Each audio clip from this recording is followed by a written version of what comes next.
Gavin Newsom was just stumped by a reporter so badly that he decided to end his own press conference early. Now, to fully enjoy just how great this moment was, we have to understand why Newsom was holding the press conference in the first place. So, over the last few weeks, Gavin Newsom has been mimicking President Trump. On social media, he's been copying Trump's signature style, using all caps and even using the same phrasing and cadence. Well, that is not the only way that Newsom has been trying to be more like President Trump. In fact, despite all of his previous complaints that, there's no crime issue, Trump shouldn't be trying to crack down on crime, Gavin Newsom has just changed his tune. He's now saying that crime is too bad in California, and he now wants to surge law enforcement all across the state. So that's what this conference was about. He was announcing that he was deploying more law enforcement. There has been over 4,000 vehicles in Oakland alone, stolen vehicles that have been recovered under this operation.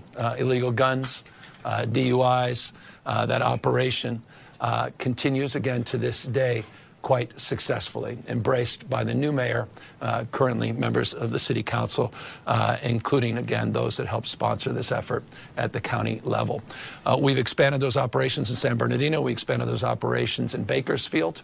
And we've received additional requests in other parts of the state. And that's what we wanted to highlight here today, that we're going to be expanding this operation, building on the success that is now included over 9,000 arrests statewide, a effort that will now take shape on border division down in San Diego. We're going to advance this effort down in LA to other parts of the Central Valley, not just limited to Bakersfield, in partnership with Mayor Go there in San Bernardino. And we're going to expand this operation in a collaborative that continues to include the cities and counties, our partners in the sheriff's office and local law enforcement agencies. We continue as well to work with the federal partners. I'll remind you. Now, you would have thought that Gavin Newsom would have thanked President Trump for calling attention to crime, right? But the last few weeks, Gavin Newsom has pretended that this was a non-issue, and the Democrats have been acting as if President Trump has been overreacting. In fact, the media has claimed that Trump has manufactured this crime crisis. Well, as we all know, crime comes in many forms. It's not just violent crime. It's not just murder and robbery. There's also white-collar crime. So if you or a loved one are on Medicare, this is really important because just recently, the DOJ has been cracking down on Medicare fraud. In fact, they just filed a complaint against the 3 largest Medicare brokers in the entire country. What these brokers were doing was they were promising seniors that they would help them find the best plans. But instead, these brokers were more concerned about their commissions. They were more concerned about the kickbacks that they would get. As someone who believes it is critical to protect our seniors, this is infuriating, but unfortunately, it's not surprising. And that's why I recommend Chapter. Chapter was founded because their own parents were scammed and they vowed to fix the system. They're fully independent and they are the only national advisors who search every single Medicare plan to find the right one for you. There's no steering, there's no pressure, just honest, ethical, free help. The DOJ case proves just how broken the system is, and Chapter is trying to fix it. So if you need help with Medicare, call the number on your screen, 321-358-2297. You'll talk to a real person here in the United States who will help you figure out the right plan for you. And hey, if you're already on the right one, they'll tell you that, and you'll have peace of mind. The average person saves over $1,000 a year working with Chapter. Again, call 321-358-2297. Well, Gavin Newsom came to this press conference armed with talking points. It's very clear that he's planning and preparing to run in 2028. He wanted to talk about how crime rates are higher in Mississippi and Louisiana, but he accidentally made an admission without actually saying it. See if you caught what I caught.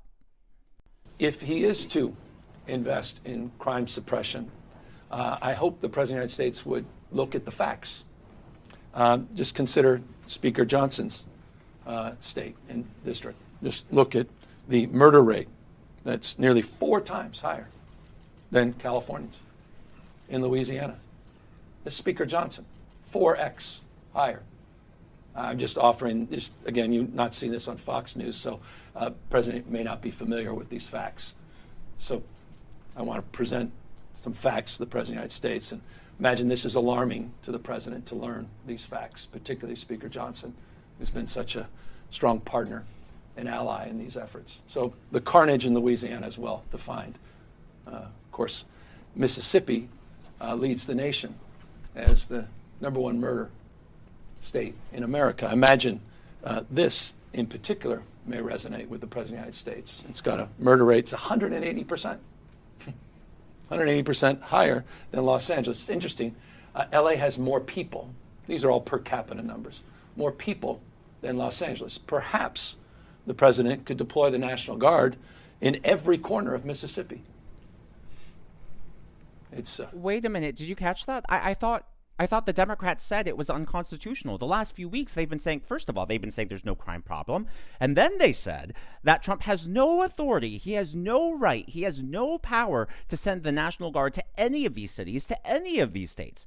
Well, if that's true, then why is Gavin Newsom telling Trump to send the National Guard to Louisiana and Mississippi? You can't have it both ways, Governor Newsom. If it truly is unconstitutional, then you should keep the same tune. You should say, hey, just stop this, let the states take care of it, instead of encouraging Trump to send the National Guard to 2 southern states. Now, there is a reason why Louisiana and Mississippi have higher crime rates, and that is something that Gavin Newsom doesn't want to talk about.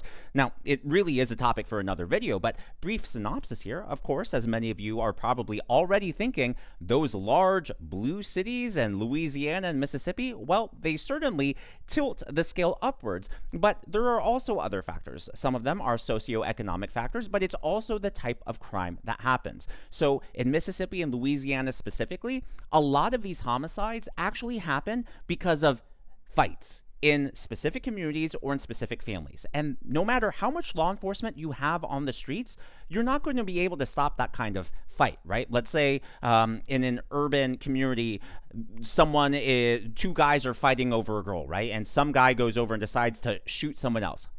More police aren't going to stop that. Whereas in California, the crimes are actually gang-related. They're because of robberies, and the robbery goes wrong, and the robber ends up shooting a store owner. It's because of border crossings. So these types of crimes in California are actually more preventable, and they are a different type of crime. These crimes are carjackings, cartels, drug deals gone wrong. Those are the crimes that happen on the streets, and guess what? More law enforcement on the streets can help prevent and dissuade that sort of crime. It is very different than crime that happens inside a home or crime that happens in a small community. So fact check that, Gavin Newsom. Well, after he went through his talking points and his pre-printed posters, which really is a clever way of not using a teleprompter, which he should have used, as you're about to see, Gavin Newsom decided to take questions from the press. The first few questions went okay. He didn't knock anything out of the park, but he definitely dropped the ball on the last one. The reporter said, hey, Gavin, you can't have it both ways. You've been saying that crime is not an issue. You've been trumpeting that narrative over the last few weeks. And then now, today, in this very press conference, you're announcing that you're deploying more law enforcement because crime is so bad. Which is it? Is crime an issue or not? Well, Gavin stuttered and stumbled through his answer, and even though he gave no indication that this was the last question, you see, they had been asking questions back and forth and no issues. After this disastrous answer, well, the press conference was over, he stopped and he left. Red states that you say are higher, and at the same time, we're here because you're surging law enforcement across the state. So, do you believe that crime is a problem in California or not? Well, sort of curious question. I made the entire point that crime's an issue and we want to tackle it, and we continue to do more in that space, and we announced and highlighted some of the expansion. What is not contradictory, respectfully, is that we're doing it in partnership with our local communities. We did it in partnership with the Biden administration prior. We're not talking about the nationalization, the militarization of the Guard and militarizing United States cities. So quite the contrary. Thank you, everyone. Trafficking, is that, I mean, not to get specific, but trafficking in this area. Thanks, guys. All right, everybody, move along. And away he goes. He's clearly, like I said earlier, he's clearly eyeing 2028.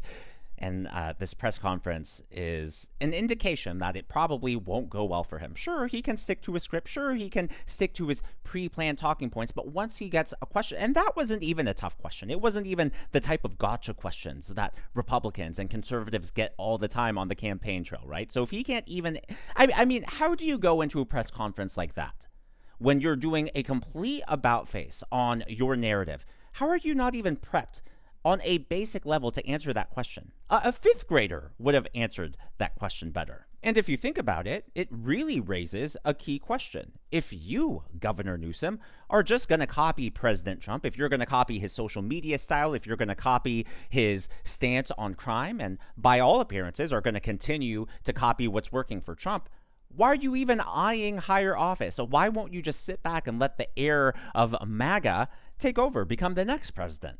It's because it's so obvious he's power hungry. He just wants the title of president. It's sort of when a celebrity comes out as gay, right? And everyone's like, you didn't need to come out. We all knew. Well, when Gavin Newsom announces he's running for president in 2028, we're going to be like, finally, we all knew. Like, come out of the closet already. I mean, he's been giving press conferences like this. He's been making media appearances. He's been going on podcasts. He's been touring the nation.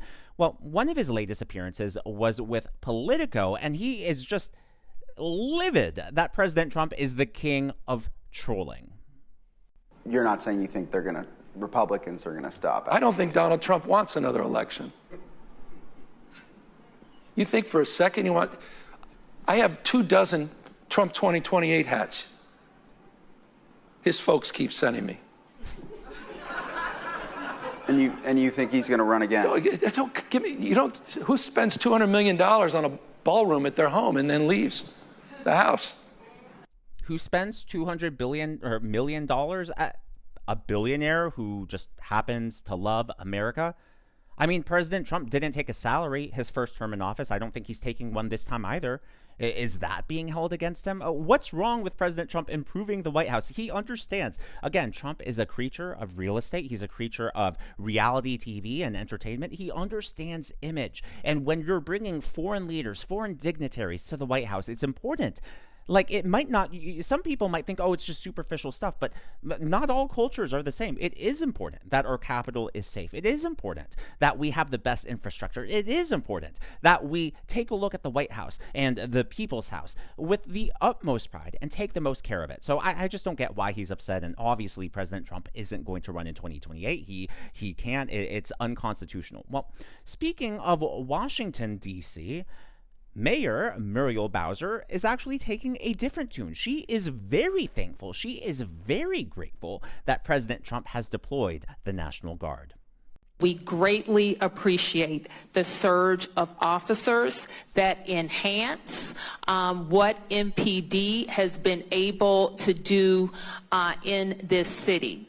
The most significant thing that we are highlighting today is the area of crime that was most troubling for us in 2023. Now, we have driven it down over the last years, but I'm going to get my glasses so I can make sure I can see it correctly.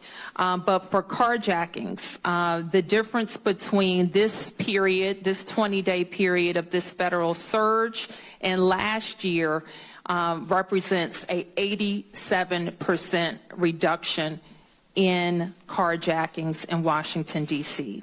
We know that when carjackings go down, when the use of gun goes down, when homicide or robbery go down, neighborhoods feel safer and are safer. So this surge has been important to us for that reason. Now, the decrease in crime is actually a lot more impressive than that. The DC police, they publish all of the crime and where it happens on the map on their website. And I took a few screenshots to share with everyone. But before I do that, I would like to acknowledge I love it home staging, Dan Dupre, Throwback Sports Videos, Glenn Kenny, and Matt HTX as the members of today's Governor's Club. For those of you who have missed the announcement, I'm only going to update this list once a day. And that way people who donate and give super thanks to the channel get just more recognition. And hopefully it'll help me make sure that I don't accidentally miss anyone. So my intention with this is just to make sure if you give a tips or super thanks, you are properly appreciated and acknowledged. So thank you so much. Now, on their website, you can see all of the crimes happening. And what I did was I searched the date when President Trump announced this and started deploying the National Guard and compared it to the exact same dates last year. And you can see that crime went down. There were 260 fewer crimes in this same period. And that averages about 18.5 fewer crimes a day. Most importantly, it is mostly in violent crimes. You'll just notice across the board they went down. Now, the crimes like sex abuse and arson, zero arson, stayed exactly the same. You'll notice in this year, 2025, there were only, and I hate to say only, but 987 crimes in Washington, D.C. compared to over 1,200 last year. And it's even more stark when you compare it to 2023. In 2023, there were 1,478 crimes. I mean, just a huge come down. And this is great news. And I personally was shocked that Muriel Bowser even acknowledged Trump, gave him credit, and expressed her gratitude. That is what we need more of. If only Gavin Newsom could learn a lesson there. By the way, I would also like to point out that the population of DC proper is not even 1 million people. It's barely above 700,000. So when you're considering that there is, even now with this tamp down, over 18 crimes a day, it really shows you just how bad things were in the city. As always, though, that is just my analysis and commentary. That is what's going on in the world of politics from my point of view, and I would love to hear from you. So, what do you think Gavin Newsom's strategy is in copying President Trump? I really don't get it. When he was copying President Trump's social media style, okay, yeah, he's trolling. Okay, yeah, he's trying to get attention. But now he's even copying Trump's stance on crime? What's next? Copying his stance on the border? Like, truly, let me know your thoughts on what his strategy is, or if he even has one. I'd love to see what everyone thinks. If you haven't already, please be sure to leave me a thumbs up. I know it is a very simple thing to ask for, but it really does help me reach more viewers like you in the algorithm. Be sure to smash that subscribe button and to check out one of these videos.